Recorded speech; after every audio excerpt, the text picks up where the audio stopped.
Hello everyone, welcome to the YouTube channel of RAO'S Academy for Competitive Exam. My name is Varun Pradhan and I am presenting you the daily news review. So before we proceed, why don't you hit the like button and subscribe to our channel if you haven't yet. So in our previous video, I asked you a few questions. Let us see what are their solutions. Question number 1 was, which article of Indian Constitution provided for rights of permanent residents in state of Jammu and Kashmir? And the right answer to this question is Article 35A. Another question was, Union government extended the deadline for thermal power plant on sulfur dioxide norm till which year? So the correct answer is year 2027. All right. So please remember these questions. They may be asked in your exam. Now let's proceed and see what's there in the news. Cabinet approves memorandum of understanding signed on mutual recognition of academic qualification between India and the United Kingdom of Great Britain and Northern Ireland. इस MOU का M है अकादमिक collaboration और student mobility को बढ़ाना.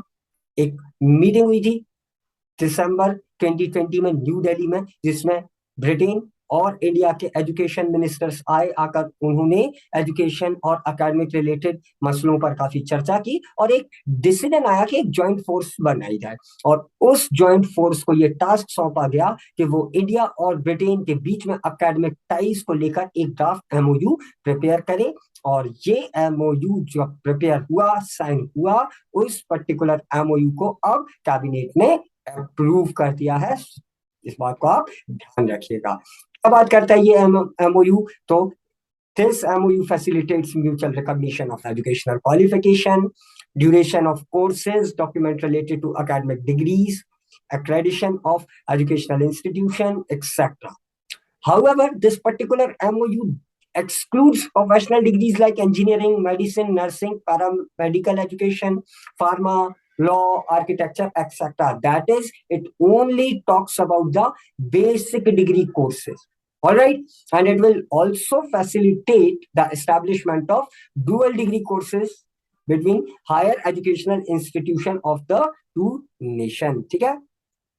इसी तरह का एक और एमओयू साइन हुआ है इंडिया और यूएई की मिनिस्ट्री ऑफ एजुकेशन के बीच में, उसको भी आप याद रखिएगा. और लास्टली इस कैबिनेट मीटिंग में एक और बड़ा महत्वपूर्ण एमओयू साइन हुआ, that is India Maldives MOU on disaster management. ये तीनों एमओयूज जो हैं आपके लिए काफी काम के होने वाले हैं.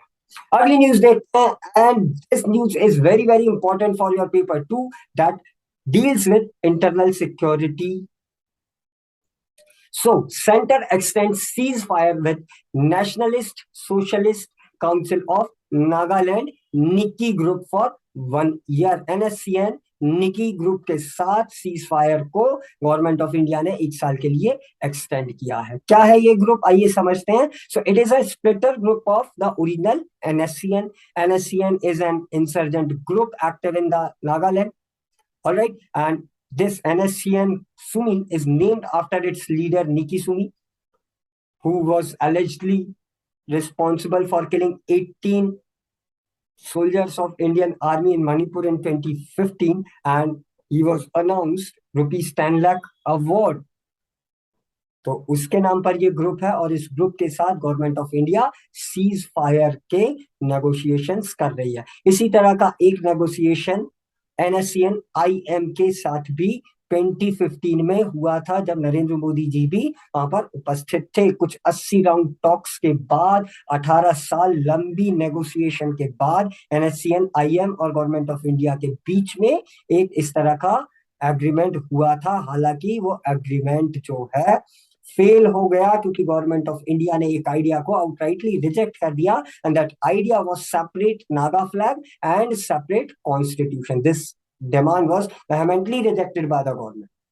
हालांकि गवर्नमेंट ऑफ इंडिया ने एनएससीएन के बाकी जितने स्प्लिटर ग्रुप हैं, जैसे कि NSCN NK, NSCN R, NSCN खानगो, NSCN निकी एक्सेट्रा, इन सब से भी बातचीत वगैरह कर रहा है गवर्नमेंट ऑफ इंडिया लगातार. आइए अब हम इनकी ब्रीफ हिस्ट्री को भी समझ लेते हैं.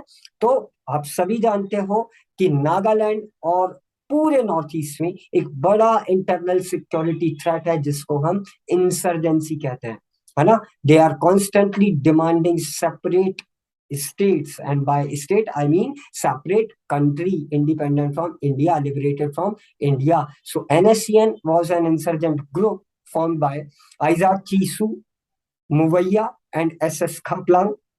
All these three leaders were opposing the Shillong Accord.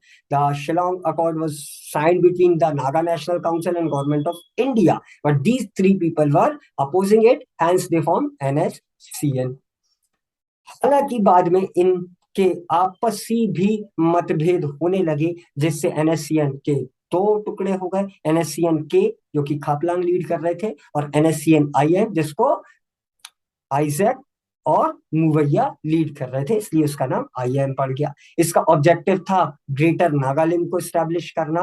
वो सारे एरियाज जहां जहां पर नागा पॉपुलेशन है उन सबको इंडिया से अलग करके एक सेपरेट नागालैंड बना लेना। ये ग्रुप मणिपुर में भी एक्टिव है, ये मेघालय में भी एक्टिव है, ये अरुणाचल और आसाम के भी कई हिस्सों में एक्टिव है। और इनकी जो ग्रेटर नागालैंड की डिमांड है उसमें कुछ पार्ट म्यांमार का भी इसमें इंक्लूडेड होता है, ठीक है। और इनकी जो आइडियोलॉजी है वो बेस्ड है माओ से तुंग की आइडियोलॉजी पर, कि भाई हम एक कम्युनिस्टिक फॉर्म ऑफ गवर्नमेंट वहां पर डेवलप करेंगे। और एक स्पिरिचुअल आउटलुक भी इसका है, Nagaland for Christ, because largely this tribe is follower of Christianity.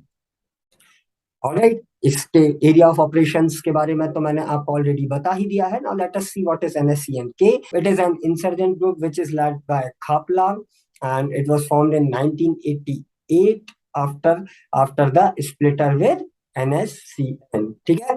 और अगेन ये कहाँ कहाँ पर एक्टिव है ये आपको देखना होगा। तो वो सारे एरियाज जहां जहां पर नागा पॉपुलेशन रहेगी वहां पर एक्टिव होंगे। इनका भी एम वही है, ग्रेटर नागालैंड को स्टैब्लिश करना है, ठीक है। So this particular group is active only in certain parts of Nagaland and in some part of Arunachal Pradesh. Please make a note of these facts. Alright, coming to the next news, indigenously built quick reaction surface to air missile is successfully tested from the Orisa coast.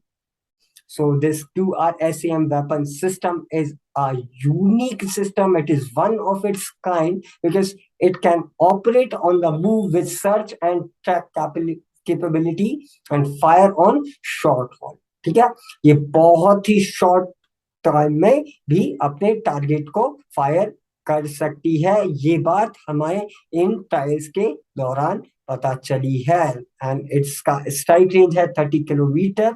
So this is going to supplement medium range surface to air missile Akash. This may be helpful in strengthening our military services. Alright, तो इसका नाम आप याद रखिएगा।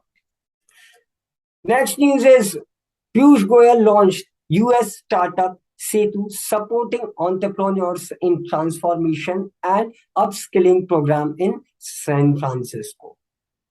So what is this initiative? So this is an initiative to cater to facilitate the startups in India from US based investors and to create an ecosystem of mentorship, assistance, etc. For the startup. आपने सुना ही होगा इन दिनों हमारी government startup culture को बहुत ज्यादा promote कर रही है। स्टार्टअप इंडिया नाम का एक प्रोग्राम भी आ रहा है। तो उस पर्टिकुलर प्रोग्राम के ही तहत एक सेतु प्रोग्राम लॉन्च किया गया है। सेतु इनिशिएटिव है जिससे इंडिया और यूएस के बीच ज्योग्राफिकल बैरियर को तोड़कर स्टार्टअप्स को बहुत ज्यादा नर्चर किया जाएगा।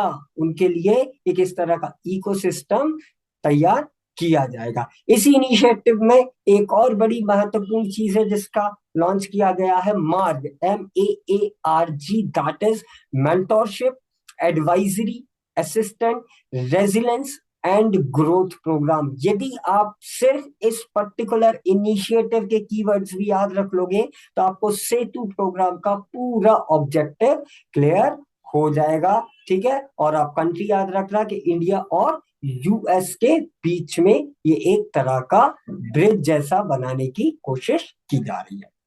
ऑलराइट, आगे बढ़ते हैं और अगली न्यूज देखते हैं जो साइंस एंड टेक के लिए बड़ी इंपॉर्टेंट न्यूज है।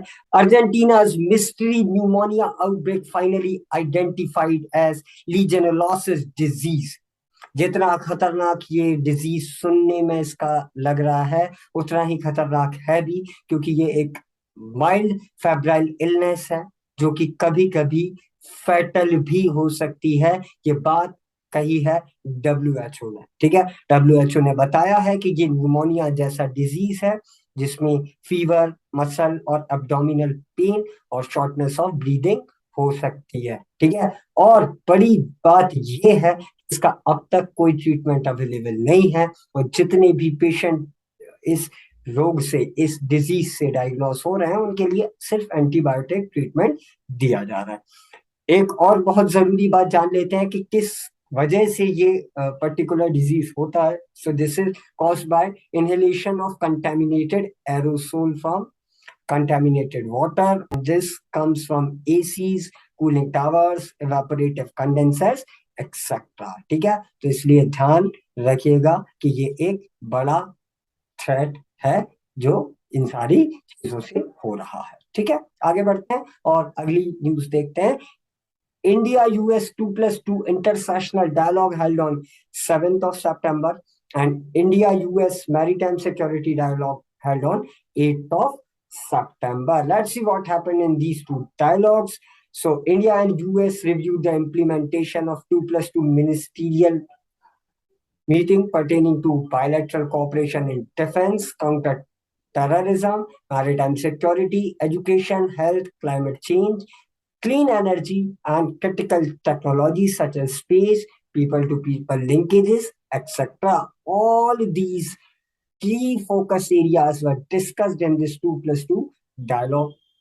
Also, they further discussed to strengthen the defense partnership, including new and emerging defense areas such as artificial intelligence and cyber space. That's what happened in the 2+2 inter-ministerial dialogue. Also, a fifth India-US Maritime Security Dialogue was held on 8th of September, in which both of them agreed and discussed the bilateral maritime cooperation endeavors, regional support initiative, collaborative efforts such as Indo-Pacific Partnership for Maritime Domain awareness. देखो, बहुत महत्वपूर्ण बात यह है कि India अपने आप को एक सॉफ्ट पावर के रूप में असर्ट करने की कोशिश कर रहा है, ठीक है।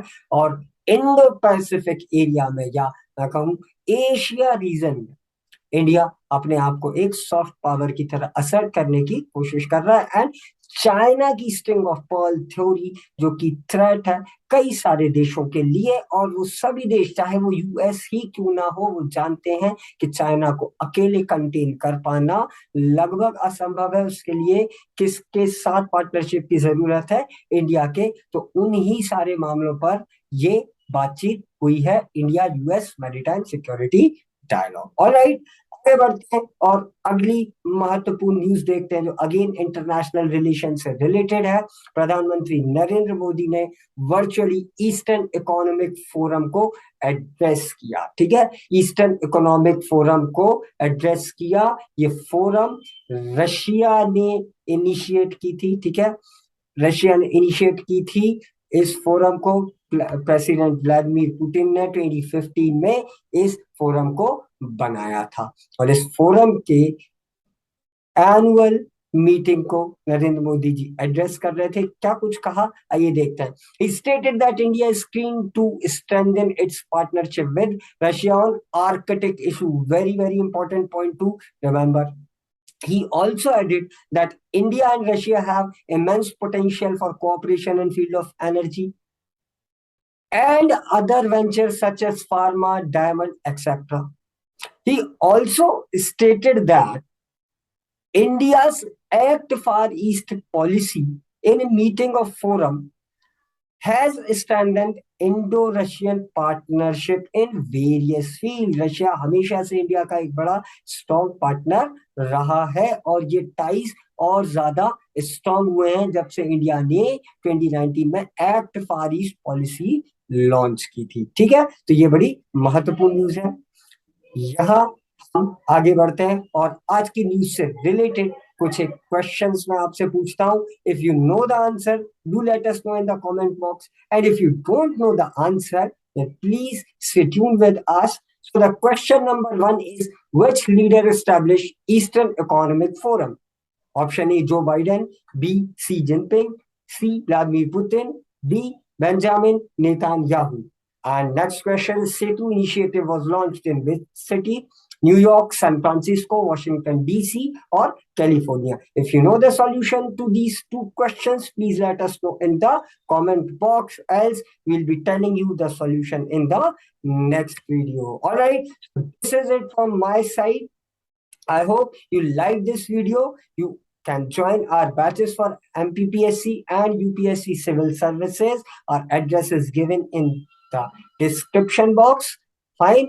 And please hurry up because seats are very, very, very limited. Also follow us on Instagram and Facebook and subscribe to our channel on YouTube. Do share this video with your fellow aspirants.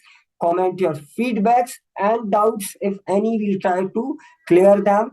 And press that bell icon to never miss any update from our side. So this is me, Varun Pradhan, signing off for now. We'll catch up with you guys very soon. Thank you for watching this video.